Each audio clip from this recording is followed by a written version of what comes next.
Now, I think what Senator McConnell may be referencing is, yes, it's time to move on in a lot of ways. I'm one who believes that the American people are now concerned about their what we call kitchen table issues, the price of gasoline. I also know that as a government and as a country, we've got to be concerned about the things that are making life hard for Americans and hard for Americans. What happens when Condoleezza Rice, a seasoned diplomat, goes head-to-head with Sunny Hostin on live TV? The results are explosive. Sunny tried to steer the conversation back to January 6th, but Condi wasn't having it. With calm precision, she shut down Sunny's attempts, bringing up real issues that everyday Americans are facing: rising grocery bills, inflation, and a struggling economy. And then the mic drop moment.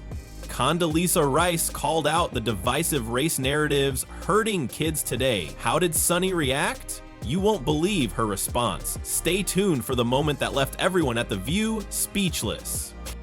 Oh, you won't believe what just went down on The View. Condoleezza Rice, former Secretary of State, absolutely destroyed Sunny Hostin.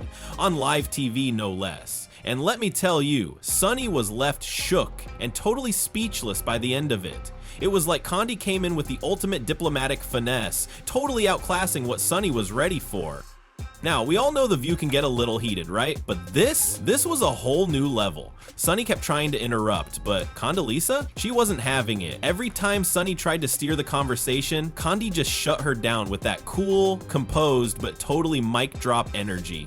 I mean, she wasn't just throwing punches, she was strategically knocking down every argument one by one. And I'm going to tell you, I live in California, not Washington, D.C. And the American people do have other concerns that we ought to be thinking about and talking about. Respectfully, and Madam so, Secretary, I think well, let me finish now. Okay, so the real heat kicked in when Sunny kept pushing, trying to drag the conversation back to January 6th. But Condoleezza Rice, she wasn't having it. Instead of getting caught up in the past, she calmly, and I mean calmly, flipped the script. She said something like, yes, accountability matters, but let's get real.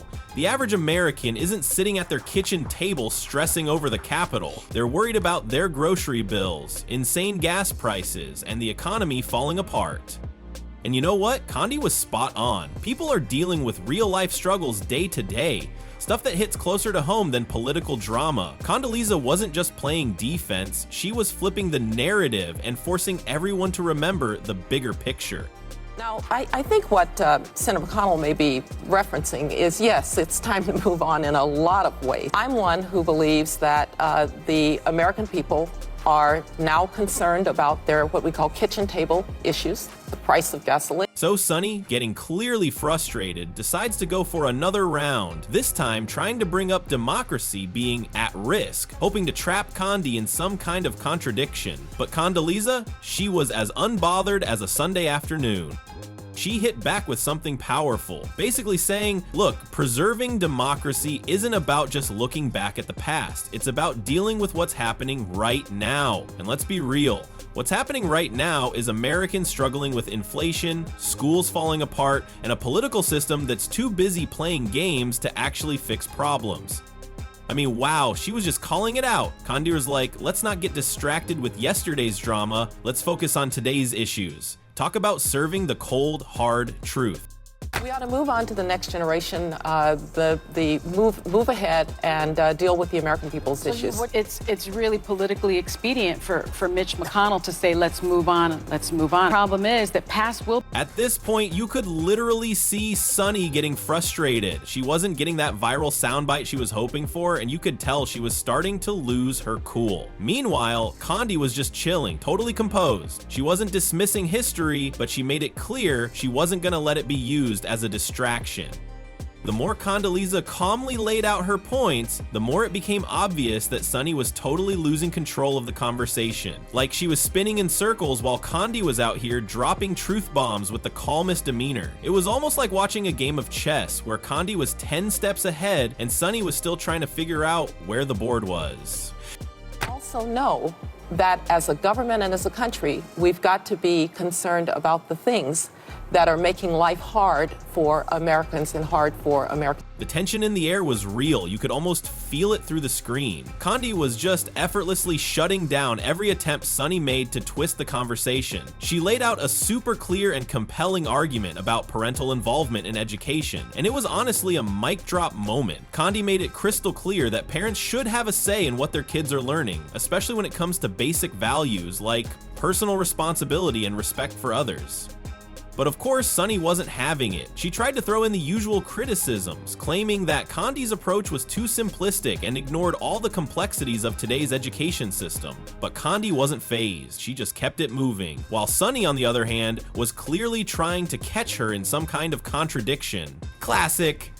First of all, parents ought to be involved in their children's Yes, they should. education. Their children are in school 7 hours. That's a very formative period. And I think parents ought to have a say. We used to have parent-teacher conferences. We used to have PTAs. There are lots of ways for parents to be involved, and they should. Condi wasn't having any of Sunny's pushback. She calmly laid out her point, arguing that many of today's education issues stem from divisive race narratives, ones that are actually doing more harm than good, especially for young kids who are still figuring out the world around them.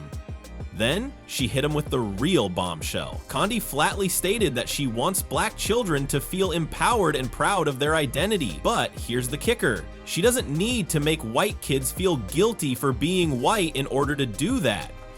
That statement was like a mic drop that echoed across the set. The room went quiet and you could almost feel the air shift. Sunny, of course, wasn't expecting this level of honesty and clarity, and it was clear she had no response for it. Somehow white people now have to feel guilty for everything that happened in the past. I don't think that's very productive. Or black people have to feel disempowered by.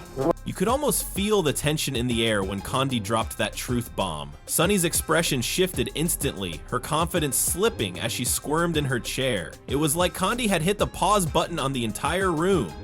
That mic drop moment wasn't just powerful, it was unapologetic. Condi made it crystal clear. Empowerment isn't about tearing others down, it's about lifting everyone up, no matter their background. For once, Sunny was left speechless. The entire table was in stunned silence as Condi's message hung in the air like a weight. It was one of those rare, golden moments of pure clarity that cut through all the political noise. And you could just tell Sunny and probably everyone in that room weren't quite ready for that level of honesty. It goes back to how we teach the history. That's what I'm saying. We teach the good and we teach the bad of Yes. history. Yeah, but right. what we don't do is make 7 and 10-year-olds feel that they are somehow bad people because of the color of their skin. We've been through that. Yeah. Yes. And we don't. As the conversation steered toward race relations, you could feel the heat building. Sunny and the rest of the hosts were doubling down, claiming race relations had hit an all-time low. But Condi, she wasn't going to let that slide. With the calm confidence she's known for, Condi dropped a truth bomb, reminding everyone that she grew up in Jim Crow-era Alabama. You could hear a pin drop after that. Then she hit them with something unforgettable. Let's drop this idea that things are worse today. That suggests we haven't made any progress, and that's just not true. That was the mic drop moment. Condi wasn't just making a point, she was schooling them on history with her lived experience. And she made it crystal clear, progress is real and it's not up for debate. It feels worse now when we're talking about race, or it just feels like a divisive environment. It sure doesn't feel worse than when I grew up in Jim Crow, Alabama. Okay, so let's drop this notion that we're worse race relations today than we were in the past. Really? That means we've made no progress? You could see the moment hit Sunny like a freight train. Her face was a mix of flustered and defeated, her usual talking points crumbling in the face of Condi's real-life experience and logical approach. It was like Sunny was trying to push a story, but Condi, she didn't just challenge that narrative, she obliterated it with the weight of her own history and calm authority. This wasn't a debate anymore, it was a wake-up call. Condi made a powerful point that still stands today. There's a lot of work left to do, but let's not ignore the strides we've already made. Her message was a stark contrast to the usual rhetoric of division and discontent we see too often. And for viewers watching at home, Condi's words were like a breath of fresh air in a world clouded by negativity. People who say, you know what, it's top down. It starts with the president. It starts with the words that he speaks. Come on, all right? I would be the first to say we need to watch our language about race. We need to watch that we don't use dog whistles to people who... And just when you thought it couldn't get any more intense, Condi dropped the real bombshell. She cut straight to the heart of what's on the minds of so many Americans today. People are fed up. They're tired of being told what to think, tired of the constant push for division. What we need, she said, is empathy, not this endless polarization. She captured what so many are feeling but don't always have the words for. Interestingly enough, this message of unity and understanding came right alongside an announcement by Eric Adams, also on The View. Talk about timing! Both Condi and Adams seemed to be sending a powerful message that contrasted sharply with the usual drama and divisiveness of the political conversation. At this point, Sunny was clearly struggling to keep up. She tried her best to steer the conversation back to her own point of view, raising her voice in a desperate attempt to maintain control. But Condi? She wasn't having any of it. With her trademark calm, Condi just kept pushing forward, bringing it back to what actually matters, the stuff that real people are dealing with every day. She was speaking directly to the audience, and it was clear. The conversation wasn't about abstract political narratives. It was about kitchen table issues. Things like inflation, the border crisis, and the ever-climbing cost of living. And let's be real, these are the things that hit home for most Americans right now, no matter which side of the aisle you're on. Condi wasn't trying to get dragged into endless partisan bickering. She was pointing out what's at stake for everyday people, and that was something Sunny just couldn't argue with. And then, the applause. It was loud, it was undeniable. You could feel the shift in the room. Sunny had tried to steer the conversation, push her own agenda, but Condi completely flipped the script. Her calm, fact-driven approach didn't just shut down the narrative, it won the audience over in a heartbeat. It was one of those rare moments where the audience wasn't just reacting to the drama, they were acknowledging someone who had a clear grasp on reality and wasn't afraid to call it like it is. Sunny's attempts to control the narrative? Total failure. Whoopi, probably sensing that things weren't going her way, quickly jumped in to try and shift the conversation. But by then, the moment was gone. Condi had already delivered her point, and the energy in the room was totally different. Sunny, quite frankly, was left with nothing to say. Sunny's frustration was hard to miss. You could practically see the steam coming out of her ears. But Condi? She just did what she does best. Made her point with poise and confidence, leaving everyone else scrambling for words. It was a classic Condoleezza Rice moment. Seriously, what a performance. Condi didn't just hold her ground, she completely redefined the conversation. And let's be real, it's probably the first time the View panel has ever been schooled on race by one of their guests. It's moments like these that make you realize why Condi is one of the best at handling tough conversations. She didn't just win the debate, she completely shifted the narrative. Oh, absolutely. Coleman Hughes wasn't just walking into a conversation, he was stepping into the lion's den. Knowing full well what he was about to face, he wasn't going to sugarcoat anything. His book, The End of Race Politics, dives into some heavy ideas that go against the grain of the narratives we often hear on The View. So he knew that the hosts, especially Whoopi, Joy, and Sunny, weren't going to roll out the red carpet for him. But here's the thing, Coleman didn't shy away from the challenge. He accepted that confrontation was part of the deal. But his response? It was like rapid fire. He wasn't about to get bogged down in a drawn-out back and forth. He shot back with facts and sharp points, almost as if he had rehearsed for a debate showdown. He didn't let anyone derail him or twist his words, which was honestly kind of impressive considering the tough crowd he was facing. You could tell this wasn't his first rodeo. He came prepared, and it was clear he knew exactly how to handle the heat. From the moment Coleman stepped onto The View, he was on his A game, staying calm and collected while ready to take on the tough questions. But of course, Whoopi wasn't going to let him slide without a challenge. She came out swinging, questioning whether the idea of a colorblind society was even feasible. Whoopi framed it like a pipe dream, arguing that race is so deeply woven into America's history and fabric that there's no way to just move past it. She made the case that race is such a big part of the country's story, and dismissing it completely would be, in her eyes, an oversimplification. Now this is where Coleman really shines. He didn't get rattled by the heavy pushback. He calmly pointed out that just because something has been ingrained for so long doesn't mean it should define the future. He argued that instead of letting race dictate everything, America should work toward a system where people's opportunities and worth aren't based on the color of their skin.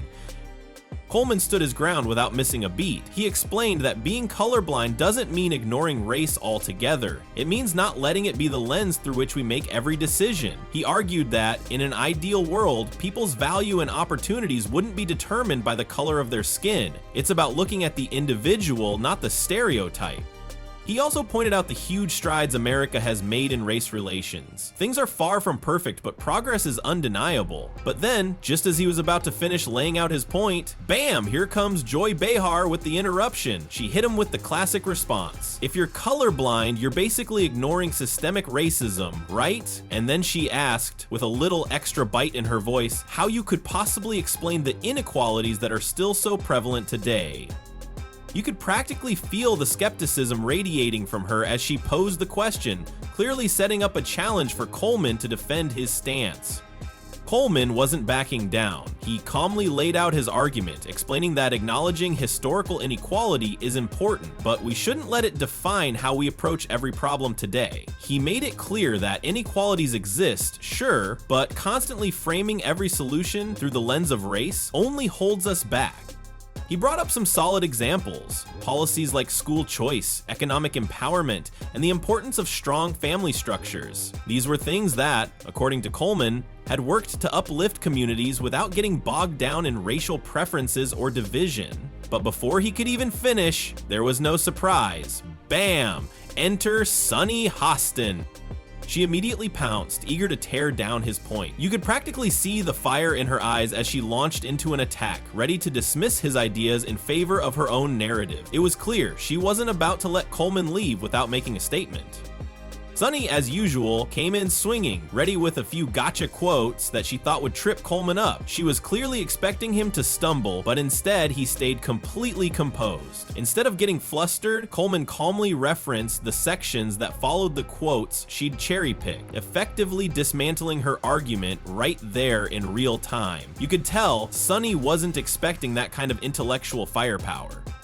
Caught off guard and realizing her initial attack wasn't landing, Sunny tried to pivot. Instead of doubling down on her criticism that Coleman was just a right-wing puppet, she suddenly tried to make it sound like it was something other people were saying, not her. But Coleman wasn't having any of it. He called her out directly, challenging the baseless claim and asking for any actual evidence to back it up. It was a powerful moment. Sunny thought she had the upper hand, but Coleman wasn't just going to roll over and let her make unfounded accusations. It was like watching a game of intellectual chess, and Coleman was clearly in control. Sunny, realizing she had no solid ground to stand on, immediately started backtracking. But Coleman wasn't having it. He wasn't about to get pulled into some pointless debate over selective interpretations of his work. He shut it down with such calm authority, making it clear that if anyone, whether it was Sunny or someone in the audience, really wanted to understand his views, they could just read the book. No need for endless spin or misinterpretation. It was a mic drop moment, honestly. Simple, direct, and completely unshaken. Coleman wasn't here for the theatrics. He was here to make his point and let the work speak for itself. It was like watching someone take a step back from a heated argument and calmly put the ball back in the other person's court. And the way he handled it, pure class. So if you want to keep up with more epic moments like this and catch all the real conversations happening, hit that subscribe button and stay tuned. You don't want to miss what's coming next.